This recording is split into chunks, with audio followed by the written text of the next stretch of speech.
Electronic passport کی face کا اعلان، کیا پاسپورٹ کی فیس میں اضافہ کر دیا گیا؟ وزارت داخلہ نے مشین ریڈیبل پاسپورٹ کی فیس میں اضافے کی خبروں کو بے بنیاد قرار دے دیا۔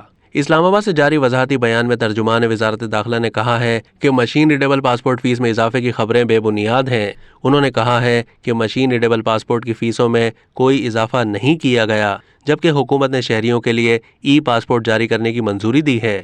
مقررہ فیس صرف ای پاسپورٹ کے اجرا پر لاگو ہوگی، باقی فیسیں برقرار ہیں۔